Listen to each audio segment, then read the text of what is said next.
Salut à tous et bienvenue pour cette nouvelle vidéo. Alors aujourd'hui, ça fait quelques temps que j'ai pas fait de vidéo, on va travailler sur, on va faire quelque chose que j'ai un peu fait récemment de mon côté parce que c'était longtemps que je voulais le tester et que j'avais jamais trop fait. Donc on va implémenter un serveur Radius en fait sous Windows avec l'Active Directory.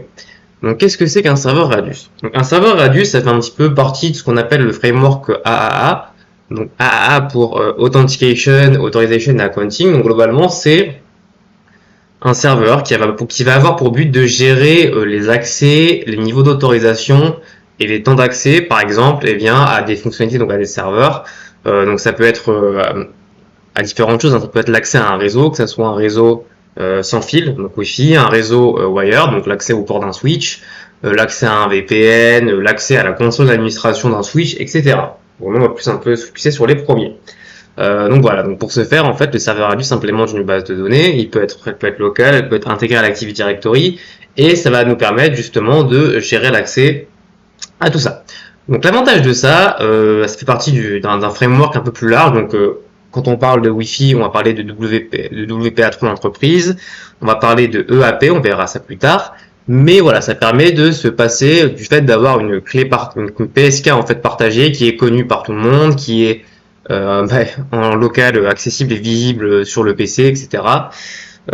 Et permettre justement l'utilisateur de s'authentifier, encore une fois, avec son authentifiant Active Directory, avec son authentifiant, Windows. On peut aller plus loin, mettre en place une PK des certificats, donc pas dans cette vidéo, peut-être une autre fois. Mais voilà, donc ça permet aussi de sécuriser la chose en se basant sur l'identité et en créant des règles d'accès sur l'identité. Et on va pouvoir aller plus loin en disant, par exemple, tel utilisateur, il appartient à un tel groupe Active Directory, eh bien, je vais le mettre dans tel VLAN. Donc en fait, on va avoir un SSID commun, ou alors un switch qui est par défaut dans un port qui est par défaut dans un VLAN par défaut. Et le serveur Radius va voir, c'est tel utilisateur qui s'authentifie, donc on va passer sur tel VLAN. Donc voilà. Alors moi, pour faire ça, j'ai un peu de matériel Unify chez moi, j'ai notamment une borne Wi-Fi et un contrôleur. Donc voilà, si vous n'avez pas ça, si vous avez d'autres choses comme du TP-Link ou même des bornes Wi-Fi de notre marque, HP, ou des switches HP, etc., ça doit être suivable. Bon, HP, il faut passer sur la configuration sur l'interface web en ligne de commande pour activer l'authentification AAA ou le 802.1x. Donc voilà, mais ça marche pas très bien. Donc il y a plusieurs technos pour faire ça, hein. Nous on va se baser sur le rôle NPS de Windows Server, c'est le plus simple pour intégrer l'Active Directory, mais il y a d'autres solutions, à savoir qu'OpenSense, donc il y a une solution qui s'appelle FreeRadius qui est très connue, donc qui elle se déploie plus en fichier texte, donc c'est un peu long à prendre en main et à mettre en place. Moi je connais un peu les bases, je l'ai déjà utilisé un petit peu, mais c'est du fichier texte, hein, pour créer les clients. Donc on reviendra un petit peu après sur l'archi, les utilisateurs, on peut se baser sur une base de données MySQL, donc il y a des choses à faire. Voilà. Les pare-feux type pfSense ou PenSense incluent dans leur système de plugin un plugin FreeRadius. Donc là du coup l'interface web c'est assez simple. Je sais pas si on peut aller aussi loin qu'avec vraiment le paquet FreeRadius sur un serveur Debian ou autre, mais voilà. Et une quatrième solution, peut-être que je ferai une vidéo dessus, qui est vraiment très intéressante, qui s'appelle PacketFence, qui derrière se base sur FreeRadius, hein, voilà. Mais par contre, c'est vraiment une solution NAC qu'on appelle, hein, donc NAC pour Network Access Control, avec des fonctionnalités supplémentaires, pas forcément supplémentaires, mais en tout cas qui sont beaucoup plus simples à mettre en place et beaucoup plus puissantes, notamment ce qu'on appelle la notion de VLAN de registrage, d'enrôlement, de VLAN de rejet, quand un device n'est pas compliant, etc. Donc pour faire pas mal de choses, il embarque déjà des templates pour les différents modèles de switch, hein, que ce soit Cisco, HP, Aruba, Avaya ou je ne sais quoi, plein de modèles de switch. Et vraiment, il s'intègre à l'AD assez facilement. Franchement, il est vraiment très puissant, je trouve. PacketFence, je l'ai mis en place, je l'ai utilisé un petit peu chez moi, et franchement pour les solutions gratuites du moins, open source, c'est vraiment très puissant à utiliser, et peut-être que je ferai une vidéo là-dessus. Mais là, l'objectif, c'est vraiment de se baser sur l'Active Directory, donc on va partir sur le rôle NPS pour pas que les vidéos soient trop longues, parce que PacketFence, c'est un peu plus long à mettre en place. L'avantage du serveur NPS, c'est que c'est un rôle qui est intégré à Windows Server, donc qui s'intègre out of the box à l'Active Directory, donc c'est génial. Donc voilà, donc pour les prérequis, il va vous falloir, moi je l'ai déjà monté, mais une VM Windows Server, un contrôleur de domaine, la VM est joint au domaine, et ensuite on va installer le rôle, et bien évidemment une borne Wi-Fi. Moi je vais le faire là sur une borne Wi-Fi, on le fera peut-être sur le port d'un switch aussi. J'ai aussi un switch Unify, un switch quelconque qui supporte l'authentification 802.1x.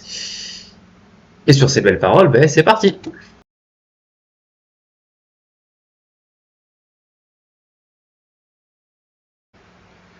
Allez, donc c'est parti. Je suis en train de démarrer mes 2 VM. Donc avant, en fait, il faut bien évidemment avoir configuré vos équipements réseau. C'est pas vraiment dans le scope de cette vidéo. Mais je vais quand même vous montrer rapidement un peu ce que j'ai. En tout temps que je me connecte sur mon Unify, voilà.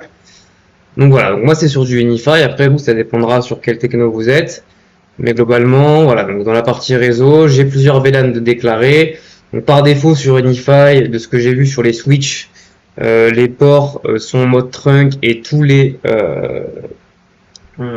switches, enfin le native VLAN c'est le default VLAN, donc celui-là le 1, et tous les ports sont tagués sur chaque VLAN. Donc là, sur Unify, typiquement, bon, on pourra en créer un nouveau, hein, on peut créer le VLAN 70, on va choisir comme routeur une third party gateway pour dire que c'est pas un équipement sur ce site Unify.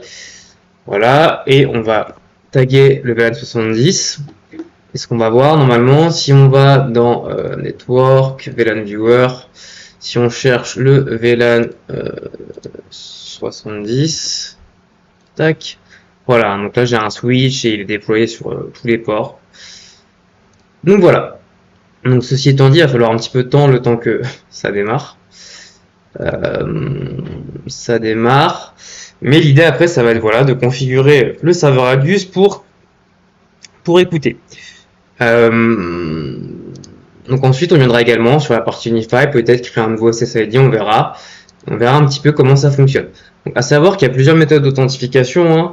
Hein. Donc, comme je l'ai dit précédemment, ça fait partie d'un framework plus global qu'on appelle EAP pour Extended Authentication Protocol. C'est un protocole, on va dire, un framework qui permet de négocier de la couche d'authentification. Donc, comment est-ce qu'on va authentifier un client? Est-ce que ça va être avec une signature de type MD5, un mot de passe en clair? Ça peut être avec une adresse MAC. Ça peut être avec ce qu'on appelle des certificats. Donc là, on a le APT-TLS, le APT-LS, etc. Si on regarde sur Internet, hein, EAP Framework sur Wikipédia. Hop. Donc voilà, donc extensible, hein, pardon. Donc voilà, donc c'est un protocole de communication réseau. Donc il y a tout d'abord une trame initiale qui permet de négocier l'authentification. Et après, on peut avoir du OTP. Donc il y a le AP, le AP, voilà, SIM aussi. Je sais pas trop quoi correspond, mais donc voilà. Donc ce qu'on va devoir faire par contre, c'est configurer un certificat auto-signé. Par défaut, ça peut, dans les dernières versions, notamment de WA3, PA3 entreprise, s'il n'y a pas de certificat pour authentifier le serveur Radius, ça marchera pas. Ça peut être en auto-signé, auquel cas, bah, typiquement, moi je ferai un test sur un téléphone, on aura un petit avertissement bah, de truster le certificat, hein, si on n'a pas exporté la clé publique, enfin importé sur le device. Mais voilà. Donc je vais attendre tranquillement que les VM démarrent et ensuite on va passer à l'installation du rôle du rôle NPS et on verra ensuite les différentes méthodes d'authentification.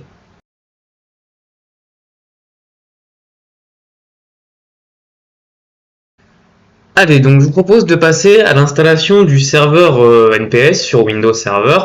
Donc voilà, donc la VM elle est un petit peu longue là, c'est pas des machines, j'ai installé quelques VM depuis et bon elles sont éteintes, mais voilà. Elle tourne pas forcément, mais on va attendre que ça démarre tranquillement. On va installer Windows, enfin, le rôle NPS, donc la machine est jointe au domaine, etc. Alors, il va falloir un petit peu, à l'instar d'un serveur DHCP, l'autoriser dans le domaine, notamment pour certaines choses, je crois. Je sais pas si c'est vraiment nécessaire pour la partie Radius, typiquement sur Unify, mais notamment pour faire partie de certains groupes, je crois, et pour l'autoriser à lire des propriétés des utilisateurs, hein, notamment leur groupe membership, etc. Donc ça c'est par défaut dans Active Directory, mais je crois que c'est plus pour la partie quand on utilise le RAS, enfin le routage, le rôle là, routage et VPN sur Windows Server pour pouvoir là des propriétés particulières, etc. Donc c'est pas forcément nécessaire, mais on va quand même venir installer le rôle NPS hein, pour Network Policy Server. Donc voilà, et ensuite on va voir comment ça se configure. Donc on va avoir plusieurs choses à faire. On va attendre qu'on puisse installer le rôle. Tant qu'ici ça charge, c'est qu'il collecte encore des données, donc ça sert à rien de faire comme j'ai fait. Voilà, donc on va attendre. Je pense que c'est un rôle qui nécessite pas de redémarrage. Ça a l'air d'être toujours en cours. Bon, très bien, donc c'est un rôle qui nécessite pas de redémarrage. Bon, c'est toujours en cours. En attendant, on va rapidement retourner peut-être sur la partie Unify pour vous montrer où ça se configure. Alors moi, j'ai déjà configuré, mais globalement, ce qu'on va devoir faire après, c'est dans la partie paramètres, profile, on va créer un profil de type radius. Alors j'en ai pas mal en test, hein, bon voilà. On va créer un profil de type radius et on va voir les champs qui sont importants à remplir au fur et à mesure.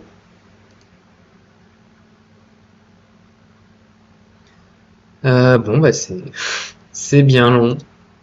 Ah, ça commence à bien, parfait. Donc c'est parti. Nous, on va simplement installer le rôle NPS. Bon, le serveur, je l'ai appelé NPS. Hein. Alors sachant que le service NPS peut fonctionner de manière un petit peu distribuée dans le sens où il est capable, il y a une notion ce qu'on appelle de serveur NPS ou Radius hein, de manière plus générale, proxy, qui permet, donc c'est ici hein, qu'on choisit ici, qui permet de rediriger les requêtes, on va le voir après, sur un autre serveur NPS, tout dépend en fait comment est monté notre infra, si on veut gérer de manière centralisée certaines choses comme l'accounting, etc. Donc l'accounting, je sais pas si on le verra, il se met en place sur le serveur NPS. L'accounting, comme je l'ai dit, c'est tout ce qui permet d'avoir des statistiques. C'est très utile dans le cas d'un captive portal, d'un réseau ouvert dans un cybercafé, dans un hôtel, pour pouvoir voir la consommation en direct, mettre des limites de consommation, mettre une durée de session, etc. Forcer une réauthentification à tel moment, etc. Donc on le verra après. Donc voilà, on va tranquillement attendre que le rôle s'installe et après on va un petit peu voir comment ça fonctionne et sa configuration. Allez, donc le rôle a fini de s'installer, donc on peut très bien maintenant aller dans Outils et ouvrir la console Network Policy Server. Donc la console n'est pas très complexe en soi, mais il faut un peu comprendre, il va y avoir trois choses principales à comprendre. La première chose, ça va être ajouter ce qu'on appelle un NAS, donc comme je l'ai dit, un Network Access Server. Donc typiquement, dans le cadre de votre infrastructure, ça serait tous vos switches, tous vos bornes Wi-Fi sur lesquels vous configurez l'authentification 802.1x ou l'authentification MAC. On verra ensuite les policies, donc les deux types de policies et l'accounting, on verra. Donc les templates, c'est pour créer ça plutôt, voilà, on verra après, hein, c'est pour créer des templates qu'on peut appliquer de manière assez simple. Mais globalement, ce qu'on va faire, c'est tout d'abord venir ajouter un client. Donc quand on ouvre la partie client, on va voir deux choses. On va voir Radius client et Remote Radius Server. Donc Remote Radius Server, c'est ce que j'ai dit juste avant, c'est pour configurer ce serveur entre guillemets comme un client qui va proxifier les requêtes vers d'autres serveurs Radius. Donc là, c'est pas forcément le cas. Alors effectivement, je l'avais déjà fait, je l'ai désinstallé, je pensais que ça allait supprimer la conf, mais je crois que ça a conservé la conf, mais c'est pas grave, on va le refaire ensemble, c'est très bien. Donc là, je vais venir supprimer le client, et on va venir simplement ajouter le client. On va l'activer, moi je vais l'appeler AP Unify 01 par exemple, voilà. Donc on peut soit se baser sur du DNS, soit sur une IP, mais là c'est un access point qui est voilà, donc un access point, donc on va mettre l'IP. Donc attention, hein, juste, moi c'est une question que je m'étais posée quand j'avais commencé à mettre en place ça, on verra ça après, mais quelle est l'IP en fait, sur quel VLAN, si vous voulez l'access point, va envoyer la requête. Il faut juste savoir que c'est l'IP de management de l'access point, en général on n'a qu'une, donc sur le default VLAN hein, de votre infra Unify, qui va envoyer la requête sur votre serveur Unify, sur votre serveur Radius, pardon. Donc important de tout simplement faire en sorte qu'il y ait du routage vers votre serveur Unify, votre serveur Radius, pardon, NPS, s'il est sur un autre VLAN, etc. Donc là, on peut revoir la notion de template, bon voilà, et on va mettre un secret partagé, moi que je vais appeler Unify, peu importe, on peut le générer aussi. Faut vraiment par contre, voilà, être conscient que c'est globalement ce qui va authentifier votre NAS, la seule chose qui va authentifier votre NAS votre NAS, un Network Access Server, hein, pas un NAS, voilà, qu'une app autre, à votre serveur Radius. Donc voilà, bon, il peut y avoir aussi du certificat comme on l'a vu sur Unify, mais par défaut ça va être ça, donc faut être conçu. Et donc là, bon, on va voir certaines choses avancées. Si on a ça peut être utile pour des règles après, mais c'est pas forcément nécessaire. Donc voilà, donc là notre client, si j'avais d'autres bornes Wi-Fi, bien évidemment, hein, sur une infra d'entreprise, on a plusieurs bornes Wi-Fi, il faut mettre les IP de toutes les bornes Wi-Fi. Ok, donc ensuite on a deux types de policies. On a ce qu'on appelle les CRP, les Connection Request Policies et les Network Policies. Donc le premier type de requête, il y en a une par défaut, une que j'ai créée, qu'on va supprimer, c'est les requêtes qui vont spécifier comment justement va être traitée la requête sur le serveur. en fonction de différentes règles. On va les voir juste après, mais ça peut être en fonction de l'heure, etc., d'un certain attribut radius. En gros, on va dire, est-ce qu'on va traiter la requête localement, ou est-ce que on va la passer ensuite aux différentes network policies, ou est-ce que on va l'envoyer à un autre serveur radius. Donc là, si on fait nouvelle, voilà, moi je vais l'appeler Unify AP. Alors ça, bon, c'est pas forcément nécessaire, on va laisser une specified puisqu'on n'est pas sur des, ça c'est vraiment les autres, c'est ce qui est native à Windows Server, hein, donc une Remote Stop Gateway si vous faites du RDS, ou voilà, le Remote Access Server si vous avez le routage, etc. Ok. Et donc là, on va ajouter les conditions. Attention, les conditions sont en mode, on va le voir après, sont en mode et, c'est-à-dire que si on a deux lignes qui se passent, il faut que les deux matchent pour que ça fonctionne. Donc ça peut poser souci. Donc là, effectivement, on va pouvoir mettre en termes de conditions tout ce qui va être envoyé dans l'échange initial AP, dans l'échange radius initial. Donc des usernames, de l'IPv4, etc. Nous, ce qu'on va choisir, c'est NAS port type. Donc NAS port type, on va le voir après, hein, c'est voilà, c'est quel est le type au niveau 2 de la couche choisie qui a envoyé la requête. Donc nous, ça va être du wireless, c'est du Wi-Fi. Hein. Donc on va mettre OK. Et par contre, on a un deuxième qui peut être wireless other. Je pense qu'il est conseillé de mettre les deux parce qu'on sait, ça dépend de ce qu'envoie en fait votre borne AP. Donc ça dépend du constructeur, mais voilà. Donc on peut avoir du Ethernet, du token ring un peu vieux.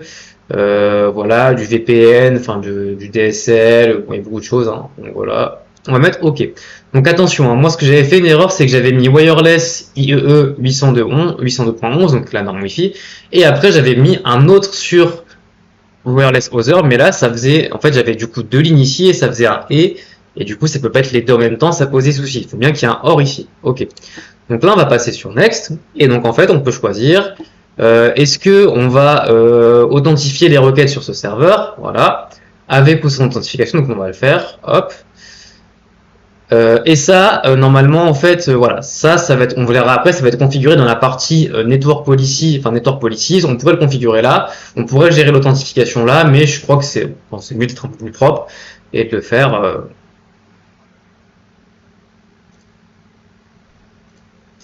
Après. Donc voilà. Donc ça, c'est vraiment, on fait ça comme ça. Donc on va la passer juste en priorité 1 au-dessus, pour être sûr que celle-ci prenne pas le dessus. Donc, mais comme je l'ai dit, voilà, on pourrait mettre la réponse, mettre des choses, etc. Mais nous, on va le faire après. Donc ça, c'est la première chose. La deuxième chose, ça va être de créer une network policy. Moi, je vais supprimer celle-là, ou la désactiver, on va dire, hein, voilà. On va créer une nouvelle, tout simplement, network policy. Donc, Unify AP, on va l'appeler. Alors, je sais pas si c'est bon. Et donc là, on va mettre des groupes. On va pouvoir mettre des conditions, pardon. Est-ce que l'utilisateur appartient à tel groupe? Est-ce qu'on a des, voilà, on va pouvoir mettre des filtres, enfin des conditions sur l'IP. Donc en fait, modifier les paramètres de réponse en fonction de certaines certains attributs de l'utilisateur, etc. Donc ça peut être intéressant. Donc il y en a pas mal. On retrouve ce qu'on avait vu là. On peut très bien reprendre pour forger notre réponse, des choses sur le NAS port type. Nous on va pas le faire ici, mais par exemple, on peut prendre Windows Group. Là, ce qu'on va faire, c'est que nous on va prendre User Group, voilà. Et là, on va nous demander de choisir un groupe de domaine. Donc là, on va pas forcément encore faire de dynamic VLAN assignment. On va juste prendre le groupe utilisateur du domaine pour que ça prenne tous les utilisateurs, peu importe lequel s'authentifie en fait. Hein. Voilà. On va fournir l'accès. Voilà. Et là, on va devoir définir, très important, les méthodes d'authentification qui vont être négociées. Donc, il faut être, il y en a certaines qui sont un peu plus vieilles. Par défaut, quand on va avoir ça, les méthodes les moins sécurisées, on va pas être dans le framework EAP TTLS, on va voir ça juste après. Ça va être simplement un challenge, mais qui va pas être forcément sécurisé dans un canal sécurisé TLS. Donc les moins sécurisés, c'est le PAP. Alors je sais plus par défaut, on peut demander notre ami ChatGPT juste par curiosité, how PAP Radius Works, mais globalement c'est juste un simple chiffrement avec un... Oula, c'est pas ça que je voulais. Alors, Radius, PAP, SHAP, Explain, voilà, hop, tout ça, voilà. Donc, Là, il nous explique effectivement tout ce que c'est, hein, donc c'est parti du framework dont on parlait, et le PAP qui veut dire Passport Authentication Protocol, c'est vraiment du plain text, donc ils sont pas du tout chiffrés, ils sont en base 64, mais bon, voilà, c'est pas chiffré du base 64, et chaque, on va avoir un challenge, etc., donc le serveur envoie un challenge, voilà, il fait un MD5, donc voilà, c'est pas sécurisé. Nous, ce qu'on va vouloir faire, c'est venir ici ajouter une chose qui est là, et on va prendre... alors pas EAP TLS, parce que j'ai pas de PKI, on verra peut-être ça dans le cadre de notre vidéo, on va prendre nous Protected EAP. Et par contre, si on fait éditer, là, ce qu'il va nous demander, c'est effectivement de choisir un certificat. C'est ce qu'on appelle le EAP TTLS. Dans le EAP TLS, en fait, les deux parties, le serveur Radius et le client s'authentifient mutuellement avec un certificat. Dans le EAP TTLS, seulement le serveur Radius s'authentifie auprès d'un certificat. Donc bien évidemment, il faudra aussi un infra PKI pour avoir un certificat trusté, parce qu'un certificat auto-signé, bon, ben, on peut l'accepter. Mais dans le cas du lab, bon, nous, on va juste faire un certificat auto-signé. Bon, forcément, je l'ai déjà fait, j'en ai déjà un. Mais globalement, vous avez une commande ici qui s'appelle, alors on va demander aussi new self-sign certificate en PowerShell. Voilà, qui vous permet, hop, de générer un certificat auto-signé. Donc, je pense avec ou sans, vous pouvez même créer globalement votre route CA avec ça. Hein. Mais nous, voilà, ce qu'il faudrait faire, moi je l'ai déjà fait, mais c'est taper cette commande en PowerShell. Vous allez taper le FQDN, DNS name de votre serveur Radius. Voilà, donc le cert store location, il est très bien. Donc, vous pouvez avoir un subject aussi, hein, si vous voulez rajouter le sujet, vous pouvez rajouter peut-être du SAN s'il faut, les dates d'expiration, etc. Donc c'est très bien. Donc là, voilà, hein, la longueur de la clé, si c'est une clé type RSA, type 2048, 4096. Vous pouvez aussi spécifier les key usage, donc à quoi va servir le certificat, ce qui va être présenté. Bah, nous, ça serait l'authentification serveur, hein, donc voilà. Mais normalement, au plus simple, hein, si vous mettez que cette partie, ça devrait suffire. Et donc après, normalement, au début, vous n'allez pas avoir de certificat. Par contre, quand vous allez rafraîchir ensuite, une fois que vous aurez le certificat qui a été créé, vous allez pouvoir choisir votre certificat et ici choisir ça. Donc là, on peut venir normalement décocher tout ça pour désactiver la négociation des choses un peu moins sécurisées. Ok. Donc là, ensuite, on peut avoir des propriétés. Donc à quel moment on veut déconnecter l'utilisateur de manière forcée, de manière idle, donc s'il n'y a pas de trafic, etc. On peut avoir des restrictions basées sur le temps. Et on verra après, ce qui est très intéressant, mais on verra après ici, notamment pour la partie Dynamic VLAN Assignments. Mais là, on va faire Next. On va faire Finish. Donc, on va la monter au-dessus. Voilà. Hop.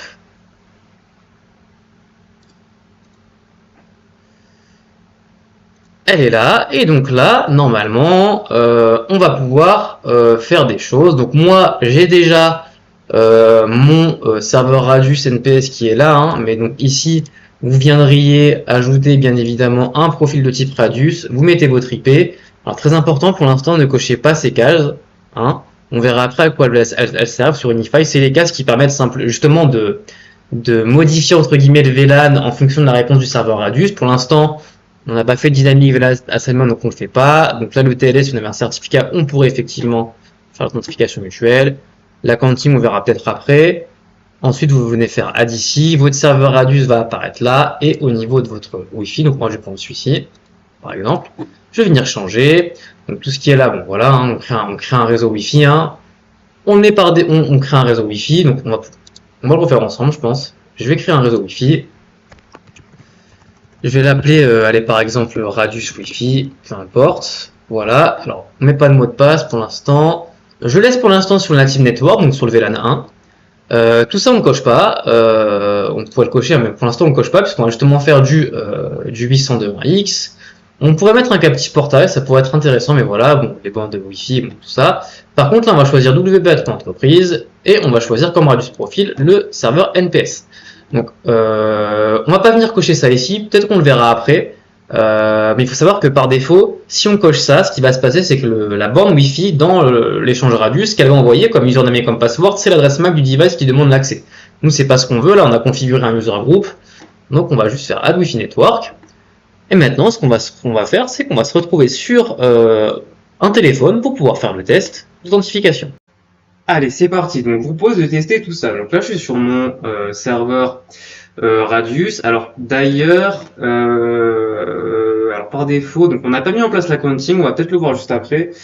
Je veux juste vérifier. Normalement, il me semble que les logs Radius doivent se trouver. Alors, peut-être qu'on l'a d'ailleurs ici. Hein. Hop. Log file. Ah, mais d'accord, je l'avais, effectivement, excusez-moi, je l'avais changé ici, j'ai l'impression.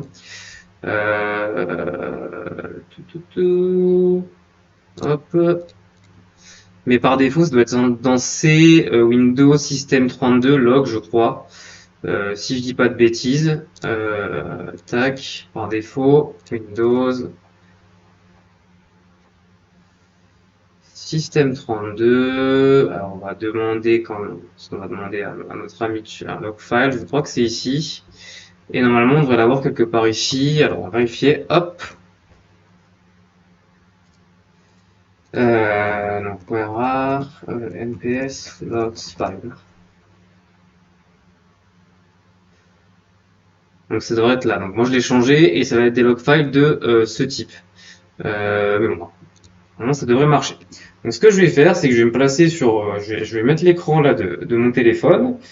Et donc, je vais prendre le Wi-Fi que j'ai configuré sur ce mon profil Radius. Donc, moi, c'est Radius Wi-Fi. Donc là, voilà, on a une mire un peu différente que sur un Wi-Fi, sur un WPA résidentiel, entre guillemets, on a une PSK. Là, on a le protocole, méthode EAP, donc MSChat, Microsoft Challenge Password, et le certificat CA, donc le serveur Radius ici, il n'est pas trusté, donc on va faire confiance lors de la première utilisation, et ensuite, on a simplement à se loguer en tant qu'un utilisateur membre du groupe Domain User. Hein. Donc c'est parti, et on va essayer de se loguer. Donc voilà, donc là, mon certificat auto-signé est ici. Et là, on voit qu'a priori, ça marche. Donc là, comme on n'a rien configuré, si on va sur les propriétés du réseau Wi-Fi, je suis sur mon réseau local, ce qui est normal. Sur Unify, mon default VLAN, c'est le VLAN 1. C'est le VLAN qu'on retrouve ici, le Native Network. Et bien évidemment, dessus, c'est mon VLAN, on va dire par défaut non tagué. Et donc ma box, et bien, enfin mon téléphone a reçu une IP de ma box.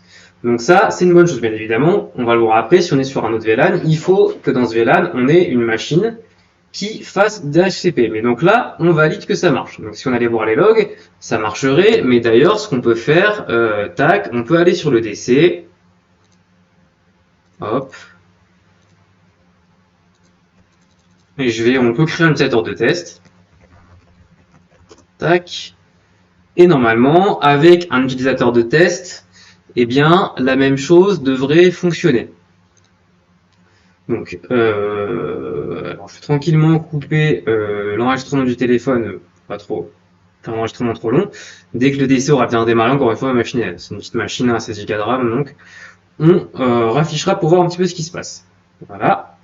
Donc on va attendre donc j'ai oublié le réseau déjà, comme ça sera fait, et on va attendre que le DC fonctionne. De toute façon, on aura besoin pour après.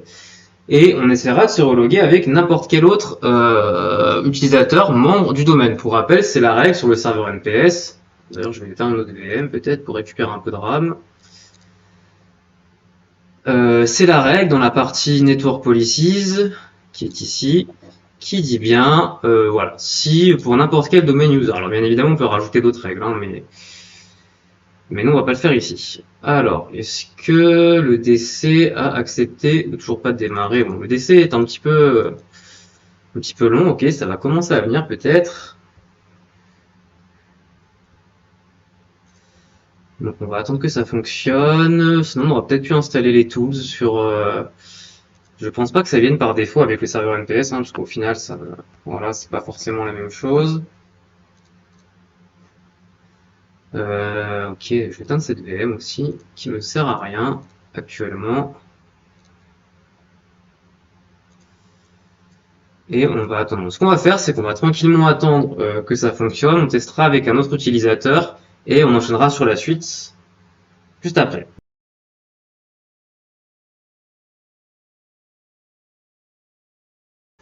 Allez, c'est parti. Je vais remettre l'écran du téléphone et on va tester. Donc voilà, donc je vais me connecter. Donc ici, j'ai un utilisateur qui s'appelle Bind. Je vais me loguer avec. Hop, on va faire les mêmes paramètres et c'est parti. Je ne me suis pas trompé sur le mot de passe, ça devrait marcher. On accepte le certificat.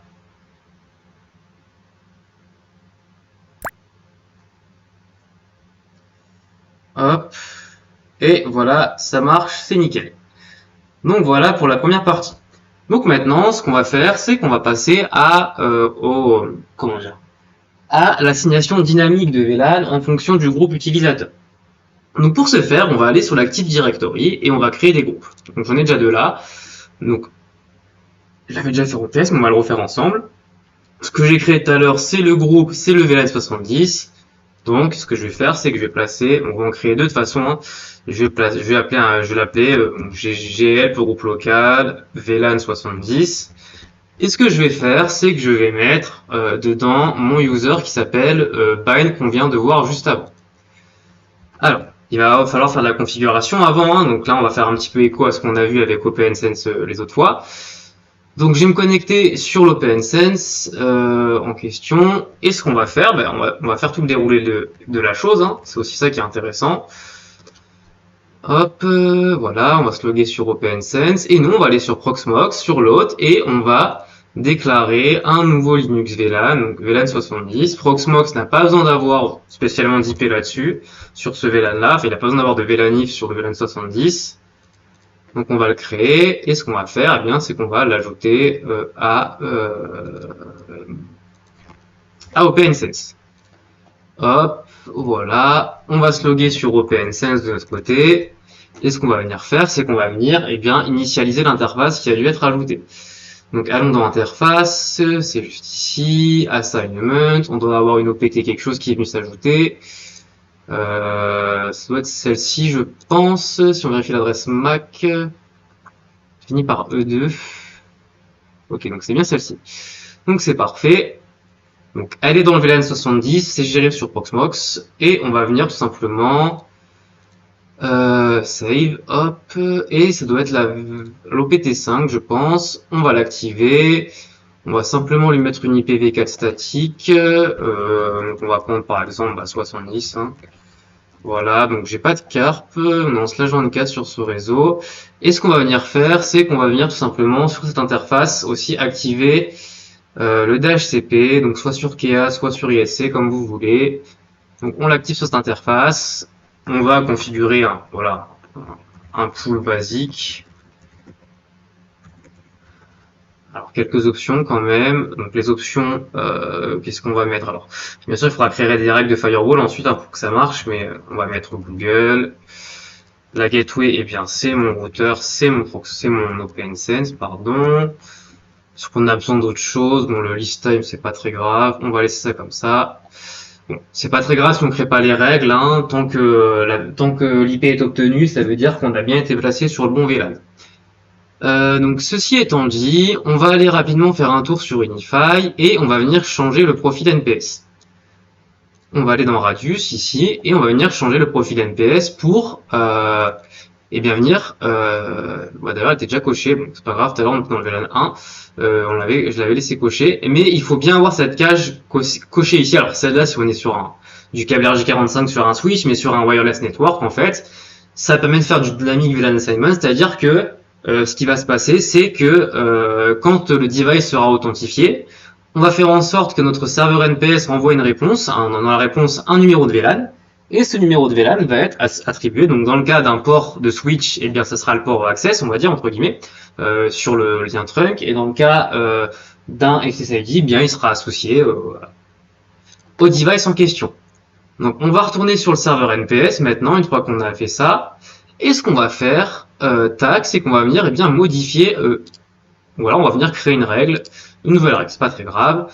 On va l'appeler par exemple GP, enfin même pas GP, VLAN 70. Ok.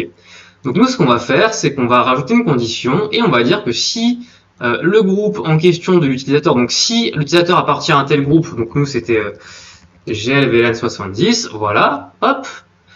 Ce qu'on va faire, c'est qu'on va le voir juste après. Donc on va donner l'accès, on va repasser en PEAP, en Protected EAP, avec le bon certificat, tout ça, il n'y a pas de souci. Ok, donc ça on décoche, voilà, comme ça on négocie pas sur des choses moins sécurisées. Donc ça, il n'y a pas de souci. Par contre, ici, sur les attributs, alors je crois qu'il faut laisser cela, mais on va venir ajouter 3 attributs en fait. Si on fait ajouter, on va avoir plusieurs types d'attributs. Donc on va prendre 802.x ici, hein, on est sur du NAC, et on va descendre en bas. Ça commence par tunnel, donc on va avoir plusieurs, voilà, plusieurs attributs à rajouter. On peut commencer par le tunnel type, très bien. Voilà, donc là on va, alors on n'est pas sur un VPN, on est sur du virtual LAN, donc voilà.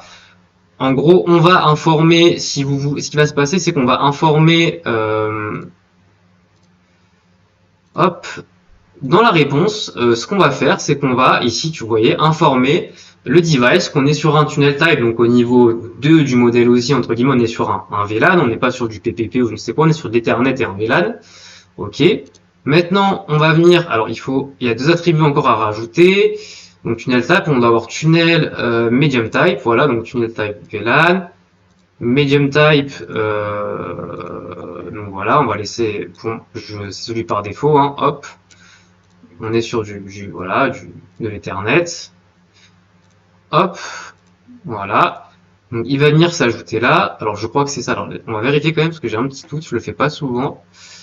Et ensuite, eh bien, il faut venir ajouter le numéro de VLAN, tout simplement.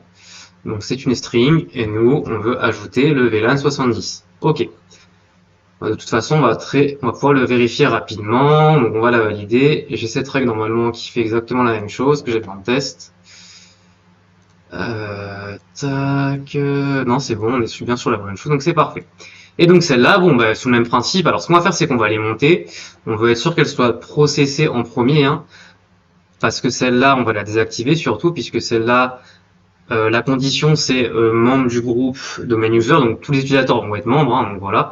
Mais celle-là, sur le principe, en gros, vous pouvez la faire aussi simplement.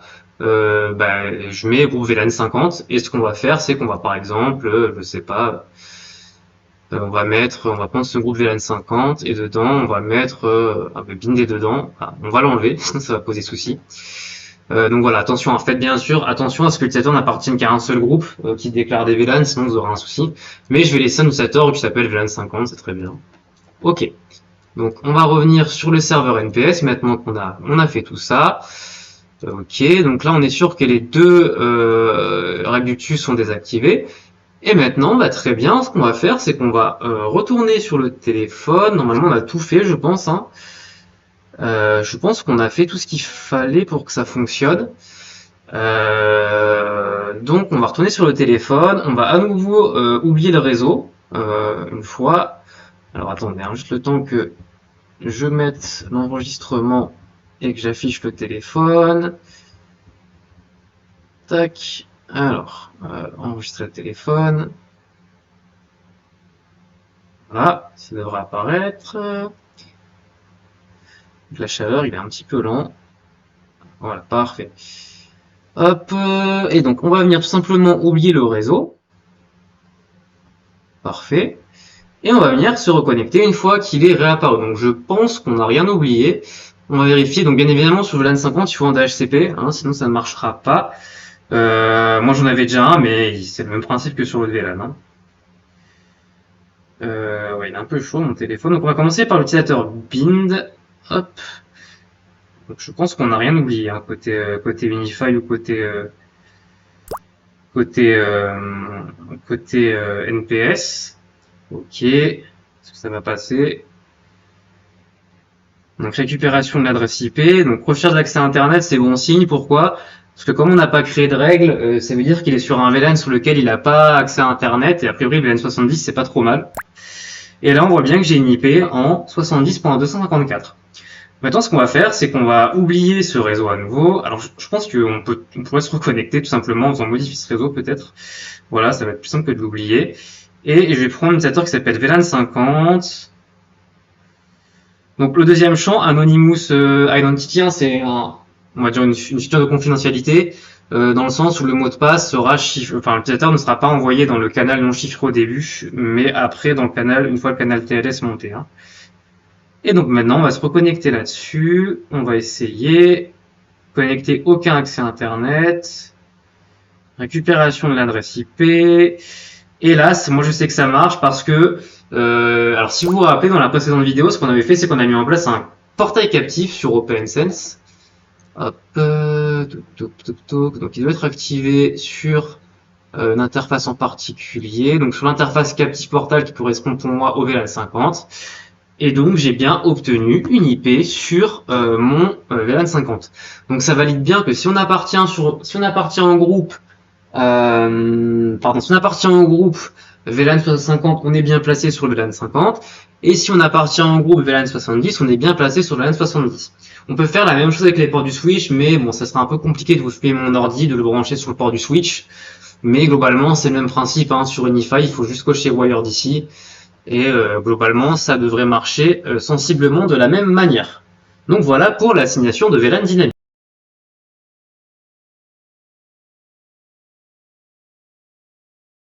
Allez, avant de conclure la vidéo, on va parler rapidement de l'accounting, qui est le troisième A dans le framework, qui est assez intéressant. Donc comme je l'ai dit, ça permet tout simplement de gérer le cycle de vie de l'utilisateur une fois qu'il a été authentifié, autorisé, les durées de session, le débit qu'il peut avoir, le nombre de bytes qu'il peut consommer, etc. Donc ça peut être intéressant. Et donc voilà. Donc si on se rend sur la partie accounting, on peut venir cliquer sur configurer l'accounting. Donc on peut le faire sur un fichier texte en local. On pourrait très bien monter un SQL Server, un SQL Express, on va pas le faire dans cette vidéo, pour pouvoir faire l'accounting et avoir de la persistance un peu plus voilà, facilement gérable quoi. Mais nous on va faire log to a text file, hein, voilà, on va pas utiliser un serveur SQL. Et donc là, en fait, on va vraiment avoir tous les logs, donc les requêtes d'accounting. Donc ça, c'est typiquement le client, le NAS, hein, la borne Wi-Fi, le switch qui va envoyer. Si on avait un FreeRadius, d'ailleurs, on pourrait le voir en live, on verrait beaucoup de choses. Il va envoyer des requêtes d'accounting, il va dire depuis combien de temps il est connecté, etc., machin. Donc les requêtes de notification, etc. Donc ça, c'est assez intéressant. Donc voilà. Alors, il va être créé là par défaut. Donc voilà, même endroit. Hop. Et donc là, normalement, on va avoir un fichier qui devrait être créé. On va juste remonter un cran et y retourner. Tac, tac, tac. Alors, est-ce qu'il a vraiment été créé ou pas? Log to text file, ok. Ok, bon, puis on va le mettre dans documents, tiens, c'est très bien.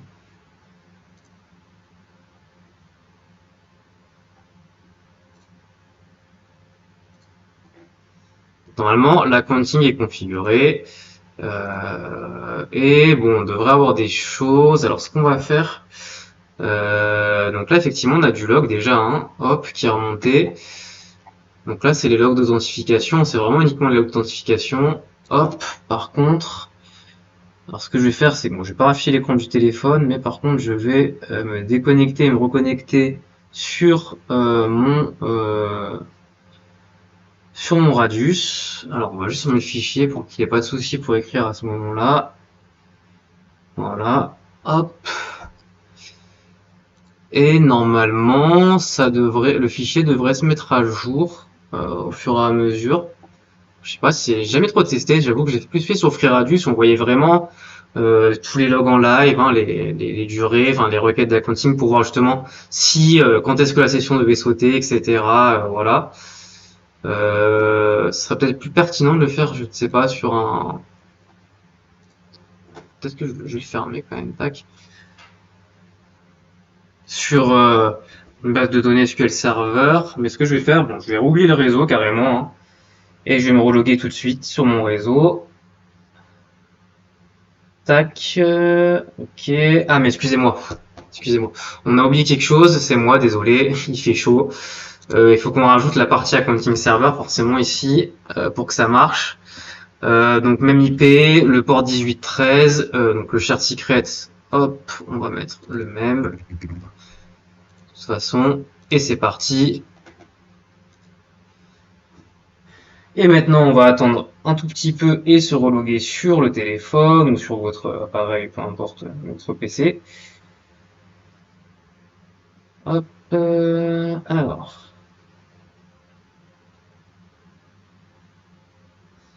Je le temps de me connecter. Tac, tac, tac, ok. On va se loguer.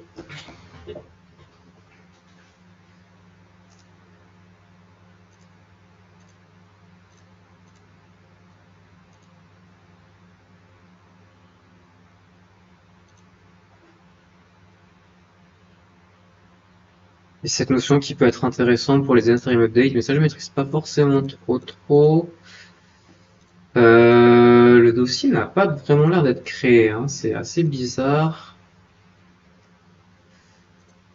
Est-ce qu'il manque des choses à configurer sur la partie accounting? Peut-être sur le client Radius. On a peut-être oublié des choses. Non, j'ai pas l'impression.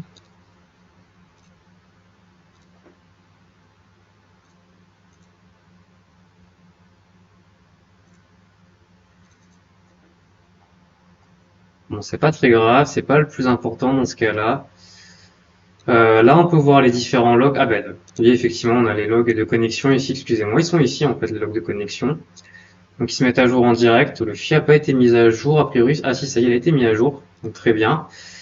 Et effectivement, voilà, là, on va avoir, on pourrait avoir des notions qu'on voyait pas avant, maintenant qu'on a activé la cantine. Donc là, on a tout le log, il n'y a pas de souci. Mais par contre, voilà, on peut avoir ici des notions de délai. On pourrait configurer, eh bien, la durée de connexion.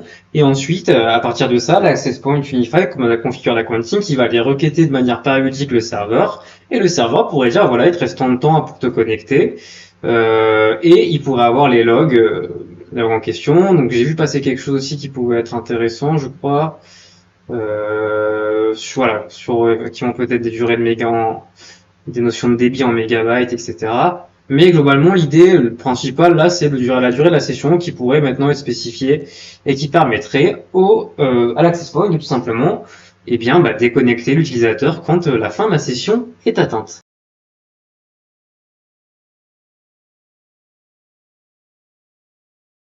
Donc voilà, je pense qu'on va s'arrêter là, on va conclure là-dessus sur cette vidéo. Donc ce qu'on a vu, c'était comment mettre en place un serveur NPS de manière basique. Alors on n'a pas vu la chose la plus basique, c'est-à-dire l'authentification à l'aide de la MAC adresse, mais bon.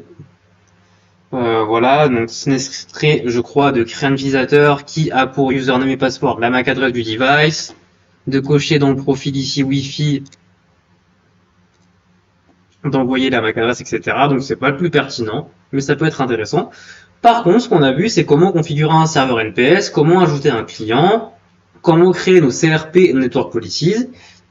Et ensuite, on allait un peu plus loin en configurant tout simplement l'assignation de VLAN dynamique en appartenance, enfin en relation, on va dire, qui dépend d'un groupe de sécurité au sein d'Active Directory. Donc ça peut se faire avec d'autres logiciels comme FreeRadius, mais le serveur NPS, l'avantage c'est que c'est un rôle Windows Server, il est totalement et directement intégré dans l'écosystème Active Directory. Sur FreeRadius, ça nécessiterait de faire de la conf, d'installer peut-être des paquets de type liés à Kerberos pour que FreeRadius puisse authentifier, aller requêter les utilisateurs, etc. Ça prend un peu plus de temps. Mais là, on a pu voir ça. Donc, alors peut-être dans une prochaine vidéo, ce qu'on fera, c'est qu'on essaiera de mettre en place simplement une petite PKI, donc pas dans les bonnes pratiques bien évidemment, mais une PKI, pour pouvoir délivrer un certificat à un device. Je verrai un peu comment on fait, si j'ai un petit PC sous la main pour le joindre à mon domaine, et ensuite, s'authentifier avec tout simplement soit le certificat ordinateur dans le magasin ordinateur, soit tout simplement le certificat utilisateur. Donc voilà, je vous remercie à toutes et à tous d'avoir suivi cette vidéo, j'espère qu'elle vous a plu, et je vous dis à la prochaine.